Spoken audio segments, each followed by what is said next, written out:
राधे राधे दोस्तों, कैसे हैं आप सभी।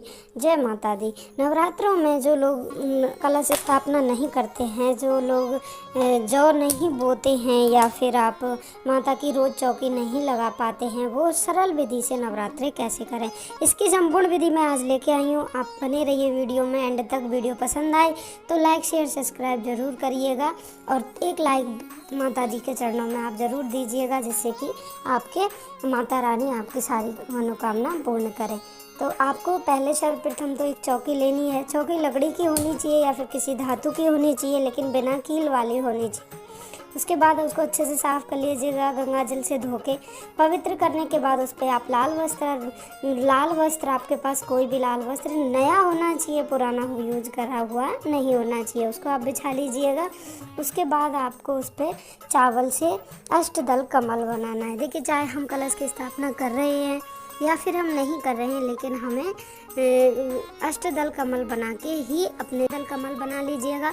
चावल जो हैं वो हल्दी से पीले हुए होने चाहिए। अगर नहीं है तो आप जब चावल का उपयोग कर रहे हों उनके ऊपर आप थोड़ी सी हल्दी डाल दीजिएगा, उससे भी वो उतना ही शुभ माने जाते हैं। आप पीले चावल अगर रखते हैं तो घर में ये कटोरी में थोड़ा सा हल्दी डाल कर उनको मिक्स कर सकते हैं। बहुत ही सरल विधि से वो येलो कलर के हो जाते हैं।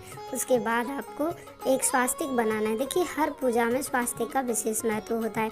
स्वास्तिक रिद्धि सिद्धि होती हैं, काम धर्म अर्थ काम मोक्ष के 4 ये डंडियाँ होती हैं। इनमें गणेश जी का वास स्वास्तिक में माना गया है। तो कोई भी पूजा गणेश जी के बिना संपूर्ण नहीं होती है, इसलिए आपको गणेश जी के लिए स्वास्तिक चावलों का अवश्य बनाना चाहिए। एक तो अन्नधन हो गया, ऊपर से आप स्वास्तिक भी बना रहे हैं तो आपकी पूजा संपूर्ण मानी जाएगी। आप उस पर गणेश जी, अगर आपके पास गणेश जी की कोई छोटी सी विग्रह है या फिर कोई छोटी मूर्ति, आप वो स्थापित कर दीजिएगा। अगर नहीं है तो आप मूली को धागा लपेट के आप उनको, मूली का जो धागा है उस पर सुपारी पर लपेट के गणेश जी बना के स्थापित कर दीजिएगा। फिर माता के राइट हैंड की तरफ आपको दिया प्रज्वलित करना है, क्योंकि हम घी का प्रज्वलित कर रहे हैं तो हम राइट हैंड की तरफ करेंगे। उसके नीचे आप चावल का आसन दे दीजिएगा, क्योंकि हर जगह जैसे माता को लाल वस्त्र का आसन दिया है, वैसे दीप भगवान हैं जो अग्नि भगवान का उसमें वास होता है, उनको भी हमें चावल का आसन देना होता है। उसके बाद आप माता को श्रृंगार की सामग्री, ज़्यादा नहीं है, बहुत ज़्यादा हो उसका कोई अंत नहीं है, लेकिन अगर आप नॉर्मल पूजा कर रहे हैं तो आप काजल, बिंदी, मेहंदी और है ना सिंदूर रख सकते हैं। मैंने भी यही 4 चीज़ें आपको बताई हैं। उसके बाद आप कलश ले लीजिएगा, उसमें शुद्ध जल आप उसमें भर दीजिएगा। अगर आपके पास गंगा जल है तो उसमें 4 बूंद गंगा जल की भी आप डाल दीजिएगा। उसके बाद आपको माता को चुनरी समर्पित करनी है।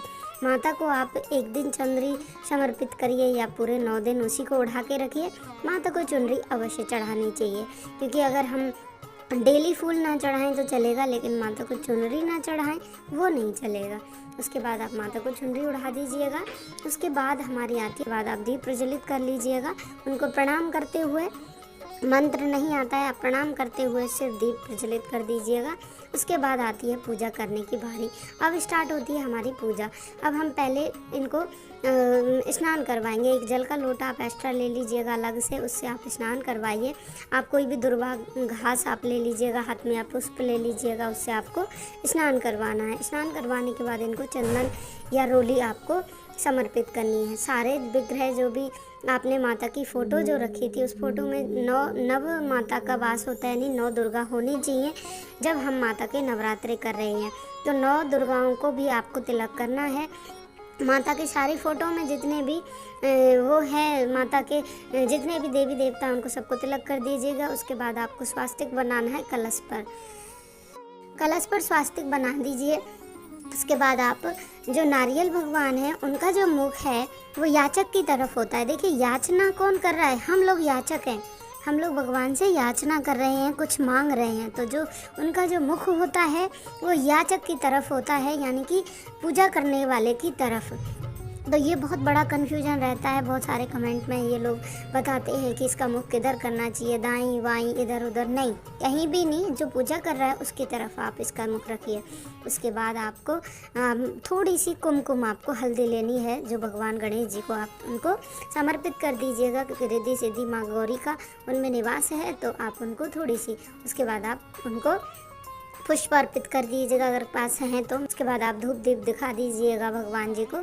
सुगंधित धूप दीप दिखाना माता को बहुत अधिक, माता को सुगंधित माहौल और साफ़ सफाई बहुत पसंद है, इसलिए आप 9 दिन में साफ़ सफाई का विशेष ध्यान रखें। घर में पूर्ण साफ़ सफाई होनी चाहिए। उसके बाद माता को आप भोग लगा दीजिएगा। मैंने ये बतासे का और नारियल की बर्फ़ी का भोग लगाया है। आप पंचमेवा का भोग भी लगा सकते हैं। भोग आप किसी भी चीज़ का लगा सकते हैं। 9 दिन अलग अलग भोग लगाने हो तो आप 9 दिन अलग अलग भोग भी लगा सकते हैं। आप लाइक ज़रूर कर दीजिए करें वीडियो को, क्योंकि वीडियो बनाने में बहुत टाइम लग जाता है। और किसी भी भगवान की वीडियो हम अगर देख रहे हैं और उसको लाइक अगर हम नहीं करते हैं तो हमें भगवान का बहुत ही ज़्यादा यानी कि पाप लगता है, क्योंकि हम दक्षिणा स्वरूप लाइक देते हैं हम भगवान जी को। तो भगवान की वीडियो देखते समय आप लाइक ज़रूर कर दीजिए करें। उसके बाद हमें दक्षिणा समर्पित करनी है और दुर्गा सप्तशती का पाठ करना है। जो लोगों के पास टाइम है वो दुर्गा सप्तशती का पाठ करिए। अगर नहीं है तो आप दुर्गा चालीसा और माता की आरती रोज़ करिएगा। ये सुबह शाम दोनों टाइम का नियम है। सुबह भी चालीसा का पाठ करिए, शाम को आप चालीसा का पाठ करिए और आप माता की आरती करिए। भोग आपको सुबह के टाइम लगाना है, शाम के टाइम नहीं लगाना है। शाम को सिर्फ आरती करनी है। जय माता दी। माता को आप 2 कपूर लेके एक कोई भी खाली दिया ले लीजिएगा, मिट्टी का ले लीजिएगा, स्टील का ले लीजिएगा। उसमें आप माता की रोज़ 2 लौंग और 1 बतासे से आपको भोग लगाना है। रोज़ सुबह आप लगा दीजिएगा, शाम को नहीं लगाना है। उसके बाद आपकी पूजा संपूर्ण मानी जाती है। आपको व्रत कैसे करने हैं इसका फुल वीडियो वैसे मैंने डाला हुआ है, अगर नहीं है तो इसमें बता देती हूँ। जो लोग निराहार रह के व्रत कर रहे हैं, कुछ नहीं खा रहे हैं, एक टाइम कोई भी फलाहार ले रहे हैं, वो भी सही है। अगर आप रोज़ अगर आप एक टाइम आप फलाहार करिए। अगर आप एक टाइम भोजन करके कर रहे हैं तो आप पूजा शाम की पूजा के बाद भोजन कर लीजिएगा। और अगर आप निराहार रह रहे हैं, आप फलाहार करके कर रहे हैं पूरे 9 दिन, तो बहुत ही अति उत्तम है। अगर आप 2 दिन के ही मात्र 9 दिनों में पूजा कर रहे हैं तो वो भी बहुत अत्यंत शुभ है। उसमें आप फर्स्ट दिन या लास्ट दिन कर सकते हैं, या फिर अष्टमी और सप्तमी और अष्टमी कर सकते हैं। तो आई होप वीडियो आपको थोड़ी भी यूज़फुल लगी हो तो लाइक शेयर सब्सक्राइब ज़रूर करें। Thank you.